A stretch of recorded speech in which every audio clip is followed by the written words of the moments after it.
Good evening. Tonight is very special for me, and I am honored that each of you is here to share it. The poet Maya Angelou once said, "If one is lucky, a solitary fantasy, and I would add dream, can totally transform 1,000,000 realities." Now, you didn't think you'd sit through an address from a psychiatrist and not hear something about fantasies and dreams, did you? But the great thing about psychiatrists is that we can talk about dreams and fantasies as well as the hippocampus and the cytochrome P450 system. It's truly a dream come true to stand before you tonight. A dream my ancestors, parents, my extended family, and my friends supported before it even entered my imagination. A dream my West Virginia, Georgia, psychiatry, and AMA families helped me achieve. And I know in my heart tonight that I am my ancestors' wildest dreams.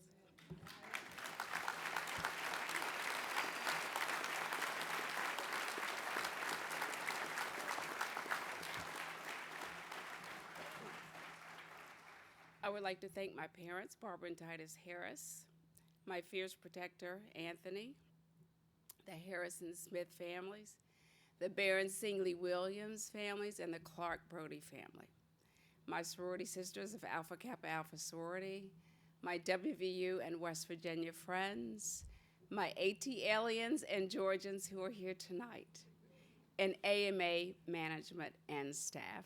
Please join me in thanking.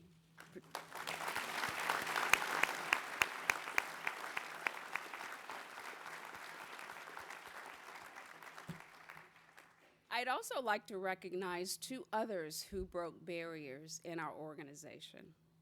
Dr. Lonnie Bristow, the first African American to lead the AMA, and Dr. Nancy Dickey, the first woman to lead the AMA.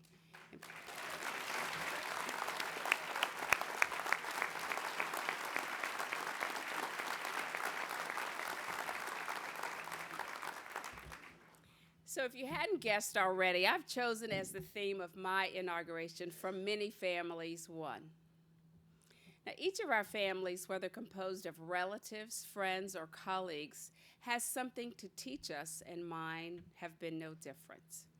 A common thread of my lessons learned is the importance of standing together. From my Aunt Betty, who, when confronted with a challenging situation, would remind me, "We Harrises stick together." From my Georgia family, who taught me that physicians are at our best in advocacy when we work together. And you, my AMA family, remind me daily that there is strength in our collective voice. Now, my personal journey has also taught me many valuable lessons. First, medicine involves a community. Now, I learned this from Marcus Welby, MD. I know the younger folks are going to have to Google that, but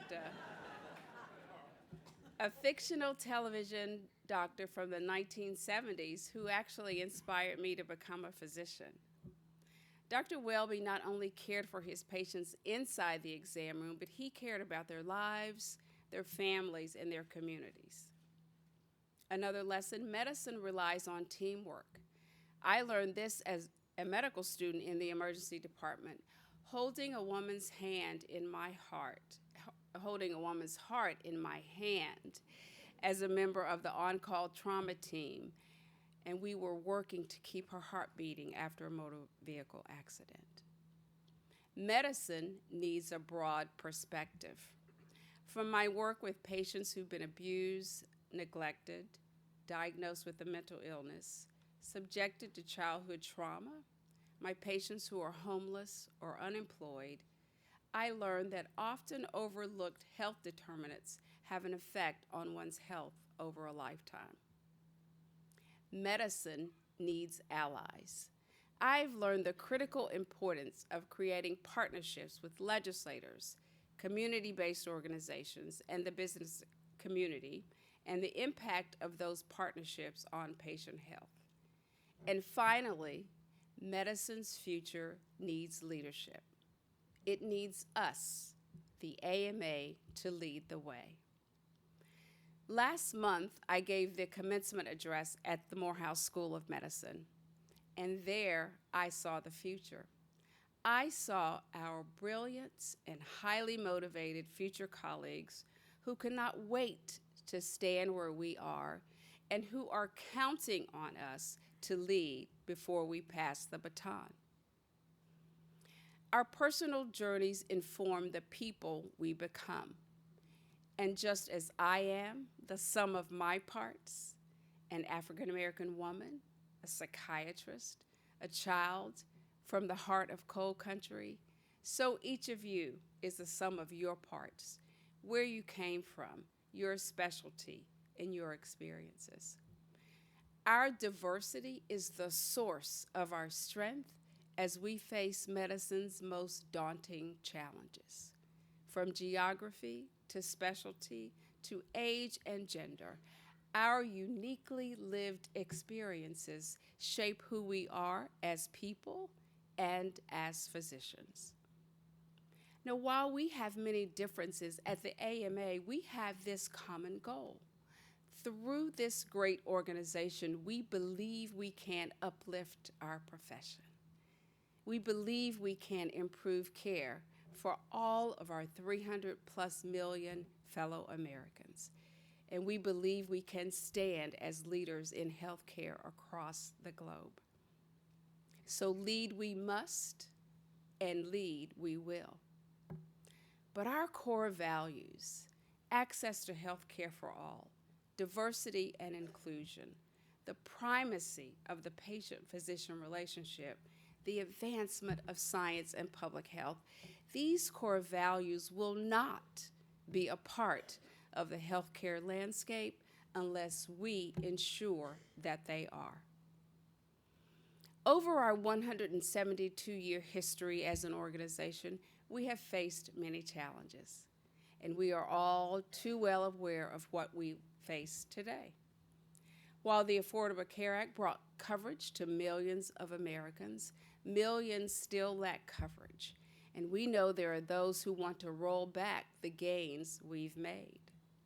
Far too many people, 1 in 2 adults, struggle with chronic conditions like diabetes and heart disease. Though we've made progress, the face of medicine still fails to match the faces of our patients.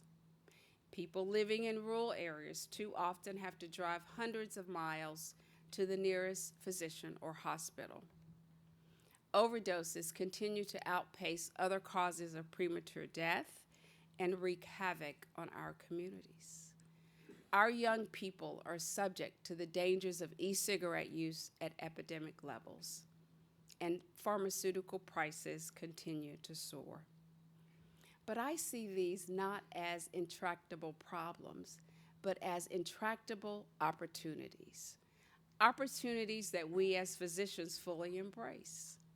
Because we don't run away from problems, physicians run towards them. And that is our role, our responsibility, and our AMA mission. We can make a difference, and we do make a difference.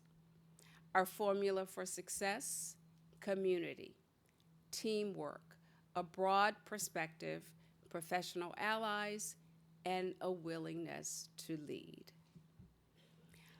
While, as Barbara said, a year is not a long time, like all who came before me, I too hope to leave a mark on the AMA, both as a child and adolescent psychiatrist and as the first African American woman to hold this position.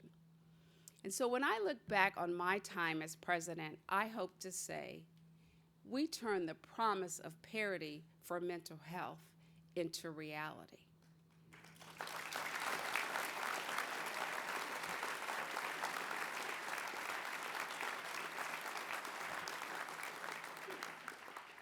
We moved the needle on health equity.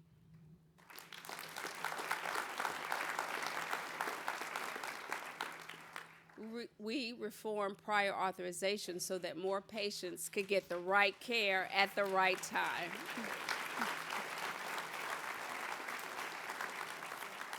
And we saw the end to the opioid epidemic on the horizon and furthered alliances in Washington and across every state to remove barriers to treatment for those diagnosed with substance use disorders.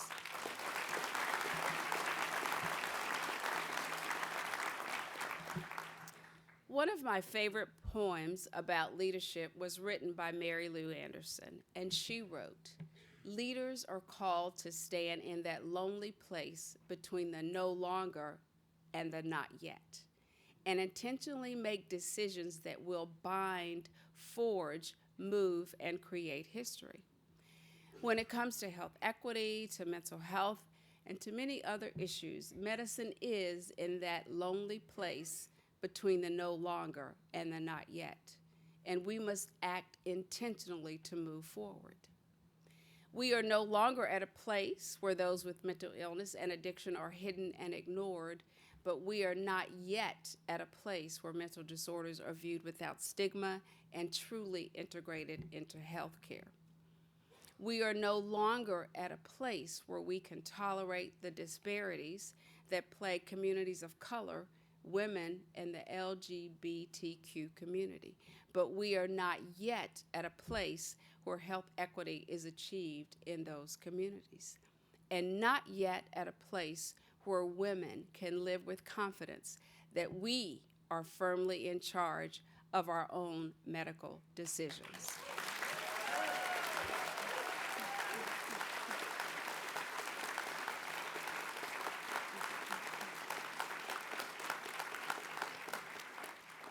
We are no longer at a place where underrepresented groups are unwelcomed in medicine, but we are not yet at a place where African American men are entering or graduating from medical schools at the rates of their peers.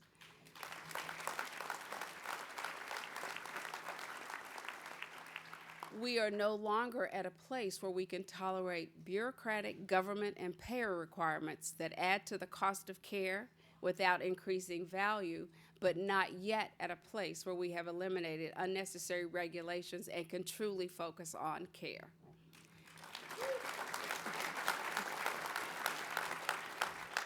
We are no longer at a place where we can turn a blind eye to the chronic conditions that plague half of American adults, but not yet at a place where everyone has access to affordable health care.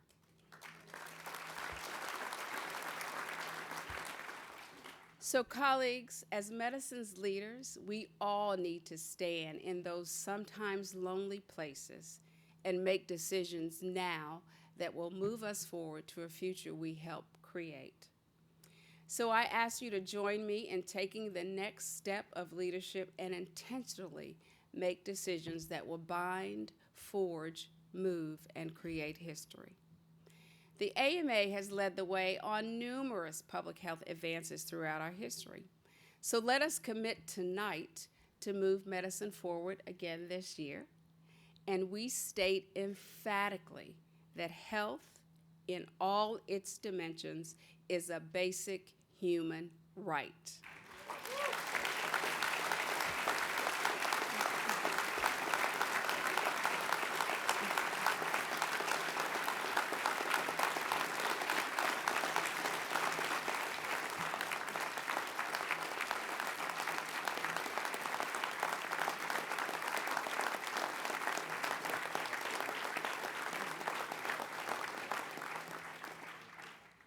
AMA, family, friends, colleagues, partners, we can do this. Because when we all join together, bringing our differing perspectives, backgrounds, experiences, and resources to bear, that's when we can truly move medicine forward for the good of our patients, the profession, the nation, and the world. So I'll close with one more quote from Maya Angelou, who said, "Life is not measured by the number of breaths we take, but by the moments that take our breath away." And for me, tonight is one of those moments.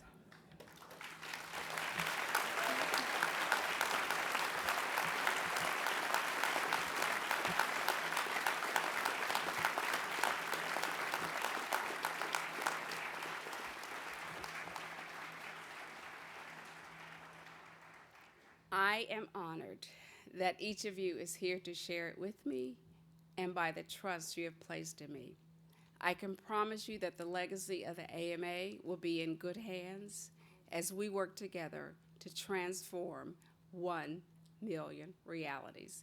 Good night, Dad, who's watching on Facebook, and good night, Mom, who's watching from heaven.